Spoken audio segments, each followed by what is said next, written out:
Good morning mga beshi. So it's now 7:21 AM. Late na naman ako nagising. Ayan, ginising ako ni Habs. Mag-breakfast na daw kami. So meron siyang biniling pansit at pandesal. So ayun, kain tayo. 'Di ba? Sarap ng buhay ko ngayon, pagising ko may almusal na. Bakit kaya? 7:22, kain na tayo guys.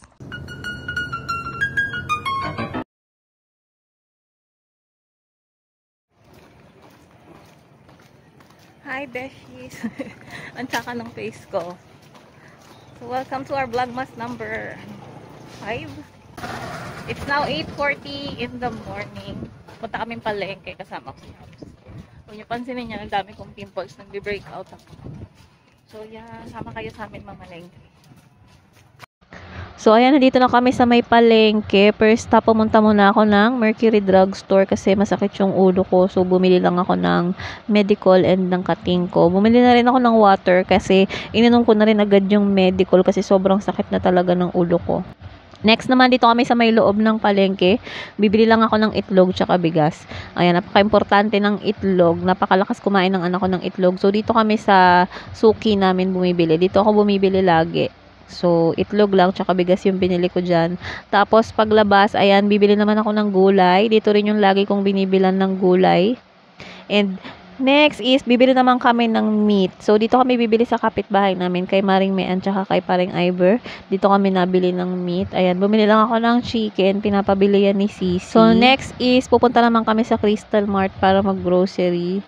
Ayan, dito ako lagi nag-grocery. So, pumunta muna kami sa baggage counter para iwanan yung mga napamalengke namin. So, pagpasok ng grocery, syempre, unang-una kong kinukuha dyan yung coffee. Yan ang pinaka-importante talaga, yung kape. Dahil mahilig magkape yung mag-ama ko. Hindi naman ganun karami yung bibili namin dito, no? So, kape lang, mga toiletries, noodles, yun lang naman yung usually na binibili ko dito sa groceries. Konti lang. So, ayan, say hi sa tagatulak ko ng cart, charot. So, hindi naman kami nagtagal dyan. Ayan, magbabayad na rin naman kami agad. Napakaraming tao. Buti na lang meron pa akong nakitang walang masyadong nagbabayad. So, ayan. Konti lang yan. Wala pa sigurong 1K yung binayaran ko dyan. As in, sobrang konti lang niya. Coffee, toiletries, konting snacks. Yun lang yung mga binili ko. Pang mga 3 to 4 days lang naman yung mga ginugrocery namin. So, ayun nga, isang maliit na box lang yung mga napamili ko. Paglabas namin, ayan, bumalik kami sa baggage counter para kuhain yung mga iniwan namin na pinamalengke namin kanina. So, meron kaming 3 eco bag tsaka isang maliit na box. Si Habs lahat magbubuhat niyan. Ayan, kahit isang maliit na bag, hindi niya ako pinagbubuhat.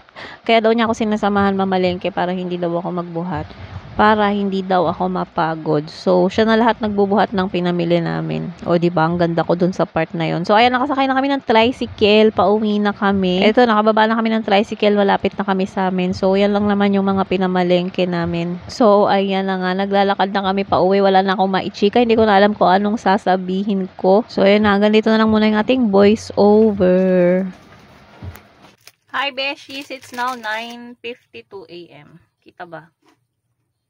9:52 AM. Kauwi na kami from palengke. Sakit ng ulo ko, matutulog muna ako.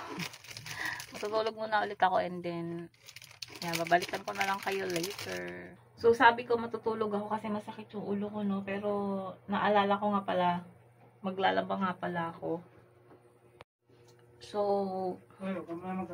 ayan, tambak pala yung labahin ko. Ayan. So, maglalaba muna pala ako. Sasalang ko lang, tapos pwede siguro ako umidlip. Mga besh, it's now 12:25 PM. So, nakatulog ako. So, sabi ng asawa ko, matulog muna daw ako kasi masakit yung ulo ko. And yung labahin ko, yung anak ko yung nag-take over. Ayan. Maglalaba tayo. So, ako na magtutuloy nito dahil gising na ako ulit. Medyo masakit pa rin yung ulo ko pero hindi tayo pwede matulog maghapon. Marami tayong trabaho. So, yeah. Ito nga palang washing machine ko is Hanabishi. Ayan, napaka-cute nito. Color pink yan. Pink siya na automatic washing machine. Ang ganda niyan. So, yung sinaing namin nakasalang pa lang, bumili na lang din si Hubs ng lutong ulam para hindi na daw ako magluluto. O, diba? Ako na yung hindi magluluto. Ang sakit kasi ng ulo ko, sobra. And pinapawisan ako. Masakit pa rin yung ulo ko pero kailangan ng gumising dahil marami tayong gagawin. And yun nga, hindi pa ako tapos maglaba. And magla-lunch pa kami. So, pagbaba ko, niligpit ko na yung mga groceries na pinamili namin kanina. And eto nga, tinutuloy ko yung laundry. So, magla-lunch muna kami. See you later again. It's now 12:47 PM. Ayan, lutong ulam lang yung ulam namin. Kasi masakit yung ulo ko. Ayan yung binili ni Hubs. Ito bigay ni Sisi. Nagluto siya ng sabaw. O, di ba may pulbo pa sa lamesa. So, yeah, kain tayo. Meron ako ditong, root beer. Time check. It's now 1:26 PM. Ayan, naka-live tayo sa Popo while nagugupit tayo ng mga banner. Kain tayong banana chips.